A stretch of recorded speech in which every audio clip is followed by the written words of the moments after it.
On today's video, Lost Kingdom 52 had a crazy war. It was a 3v2 or a 3v1 or a 4v1. It was something nuts. Tons and tons of rallies all over the place. This is a action-packed video full of rallies and reports. And once more, we will revisit the Attila Takeda defense. We have more reports proving something I said wrong. That is right, content creators can be wrong sometimes, and in this video I'll show you guys where I was wrong. We'll show you examples of attempts once more to defend against Attila Takeda unsuccessfully, and the good pairing that actually made the defense win. So if you're looking for an action-packed video, tons of deaths, tons of war, tons of reports, this video is for you. Sit back, drop a like on the video.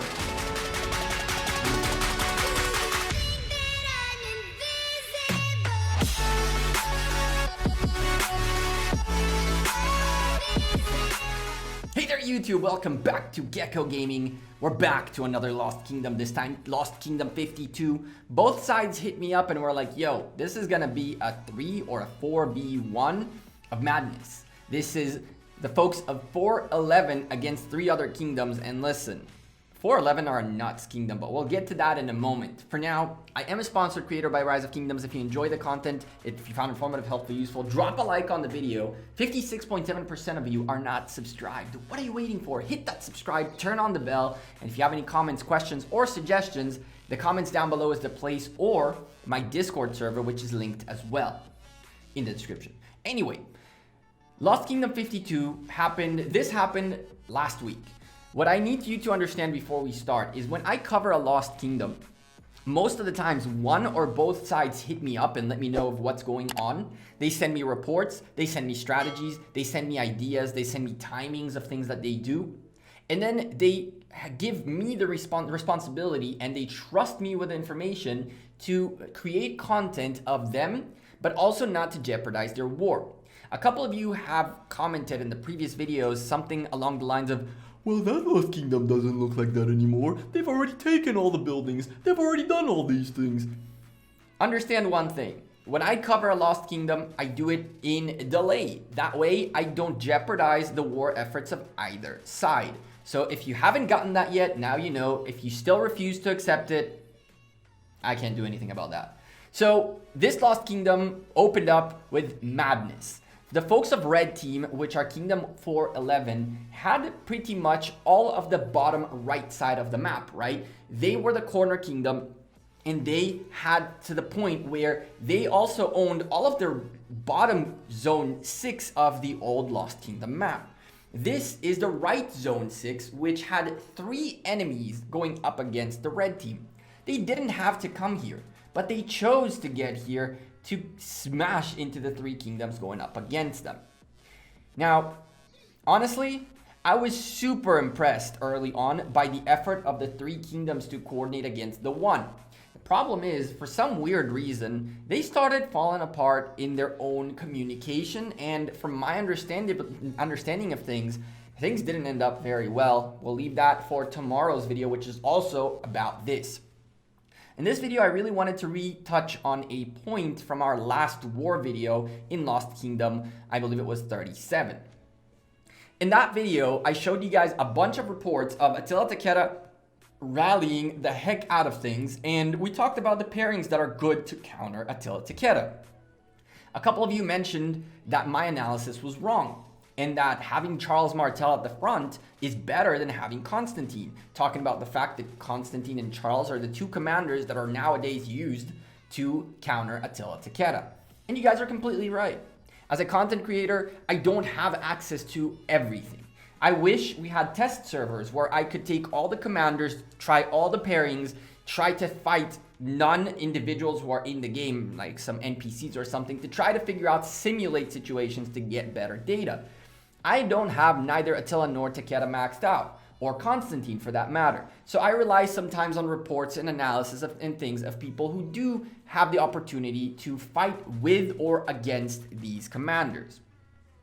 And my analysis was wrong. I admit it. Charles Martel is definitely the choice for the front for the primary commander. The defense tree is absolutely better than the support tree, and the results are very clear in reports, which once more I'll show you guys a few attempts of individuals trying to stop Attila Takeda unsuccessfully until Charles came to the front. So yeah, I was wrong. It happens. I don't ever say that I am the most knowledgeable player in the game. I'm merely a content creator who tries to do the best to make it so that you guys get to enjoy some awesome rallies, some awesome reports, which we'll get a few of those coming up, and just in general, give you guys a little more exposure to the community. At the end of the day, a kingdom like 411 is not a kingdom that necessarily most of you knew about, but this is one of the stronger kingdoms in this game. These guys took a 3v1, went in to the face, and did not give a damn. They're also doing amazingly well in Osiris League, I believe they were doing. One of these alliances is still in Osiris League. And overall, it's a great kingdom for all of us to get exposed to get to know a little bit better. With that being said, rallies happening everywhere. As you guys saw, I watched one rally, moved a little bit to the left, another rally right there. You move a little bit to the right, another rally right there. You move a little bit up, another rally right there. The folks of 411 got met with a huge opposition early on. I mean, the three kingdoms going up against them went completely berserk. Now, I don't name those kingdoms because honestly, I don't remember their numbers. As I mentioned to you guys, I usually record what I think and want to say while watching the footage and kind of formulating a thought, but I don't have any notes. For tomorrow's video, I will make sure to shout out every single one of the three kingdoms that went up against 411 because they did amazingly well early on and they do deserve the credit for it.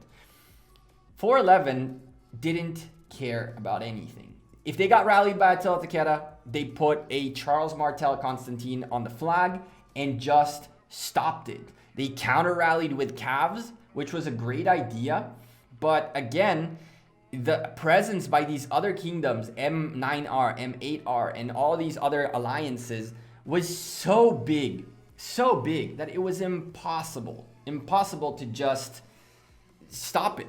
And the flags did their job. The flags really held well. Look at this report talking about a Charles Martel and Constantine up against a Edward Tamaris, and Edward Tamaris taking a beating even though they are supposedly countering the infantries that are in that flag. These reports were really nuts. If you want to take a look at the Charles Martel and the Attila Takeda attempts, this was the first one that Richard Wuzetian took a beating and a half, and then a Charles YSG still didn't do the trick. It was much closer, but still didn't do the trick. 411 then attacked against Slap with again a Charles and a YSG.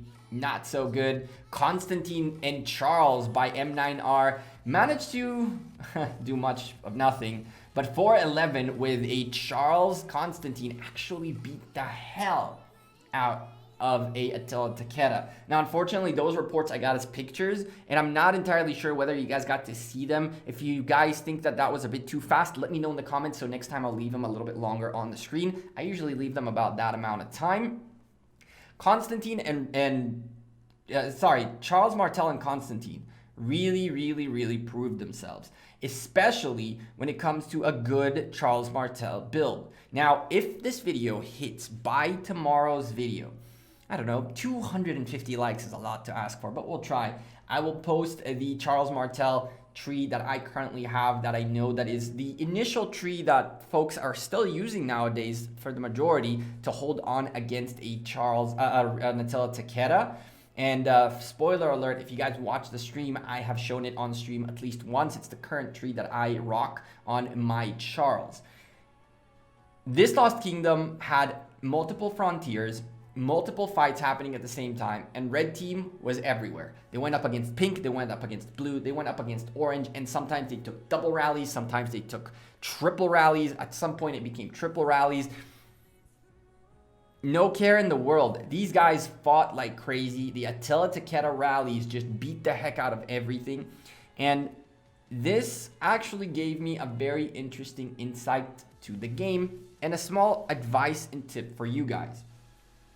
When it comes to defending flags, there is nowadays the Charles Martel and Constantine preferred pair. That goes the same for forts and even passes. I've seen people using them. However, that doesn't mean that Charles Martel and Constantine have no counter. At the end of the day, the whole point of Charles and Constantine is to try to stop an Attila Takeda rally. But what I've been noticing very successful are double rallies where Attila Takeda take the brunt force of Charles Constantine, and then an archer pairing such as Edward Tamaris as a double rally does a really effective job. I think that nowadays that Attila Takeda is so popular, and the fact that there is a counter for Attila Takeda finally, it causes the theory of war, the art of war better said, to change once more in Rise of Kingdoms. Early on, it was all infantry on the wall because cavalry was rallying, and then all of a sudden the archers became good, so what the heck do we do now? And then Attila Takeda came out and nothing managed to beat them, so everybody rallied Attila Takeda. And now that Charles and Constantine are countering Attila Takeda, the question is, what do you do next? How do you prevent a situation in which you get defeated consistently by Attila Takeda? The answer to that, in my opinion, has become double rallies. Double rallies are almost a must nowadays for you to be able to beat down a flag or a fort, which honestly I find really cool. It actually requires you to work more as a team rather than having one alliance doing the brunt force of work. And you can see that very clearly in 411's efforts as they had multiple alliances branching out and getting the job done, pushing back 3 kingdoms. Is there something that counters Charles and Constantine? I definitely think there is. There are a few different pairings that you could try to use, especially if you're trying to go with archers that are better set than what we saw in the previous rally.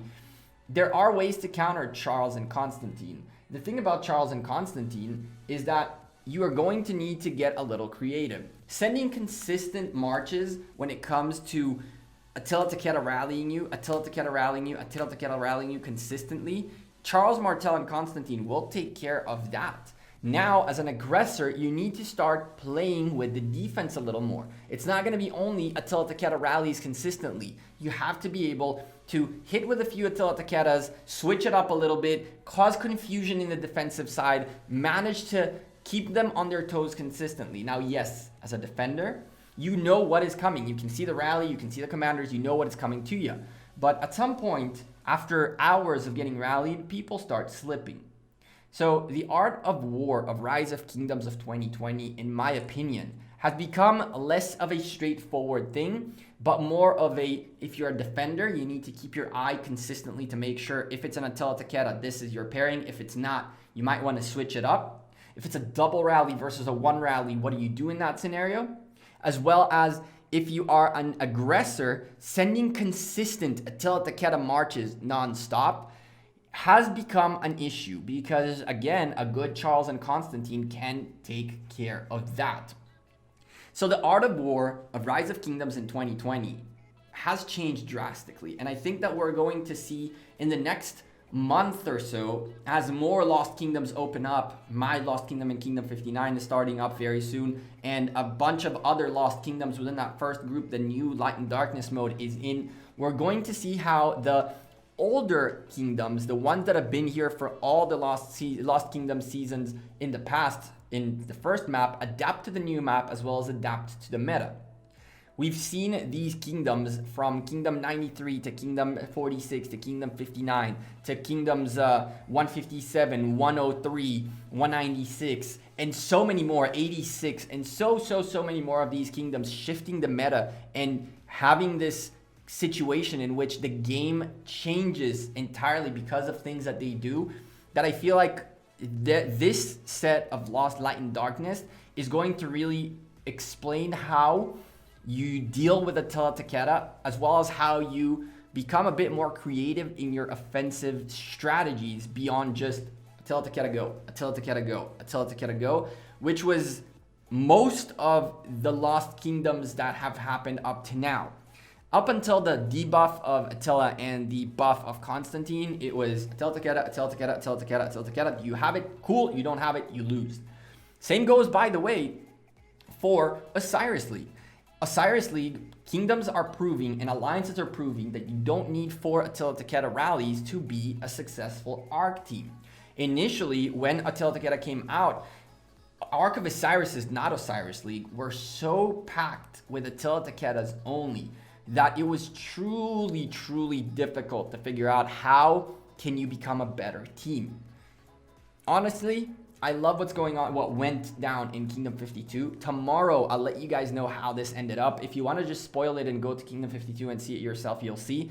But there are a few things that are not visible on the map that happen behind the scenes that have a very big impact on your understanding of the Lost Kingdom, as well as I feel like your enjoyment of the entertainment aspect of this Lost Kingdom. With that being said, I want to give a big shout out to every single kingdom and alliance and member of alliances who were awesome to me, giving me information, sending me reports, creating chat rooms with your alliance leaders and kings and rally leaders, and consistently sending me flow of information, where things are going, how things are going. In tomorrow's video, we have a lot more rallies coming up and a few more reports. We'll go a little bit more in depth as to what do you do in a 3v1 scenario and how potentially you can win a 3v1 scenario. Spoiler alert, because most of you will spoil it probably, that happened in this Lost Kingdom. And in tomorrow's video, hopefully tomorrow, in the next Lost Kingdom 52 video, I will make sure to let you know exactly how it happened. For now, I'm Gekko. I'm out of here. Thank you guys very much for watching this video. If you guys enjoyed the content, drop a like on the video, subscribe to the channel, and I will see you guys sooner rather than later. Take care, and thank you for all your consistent support. Peace.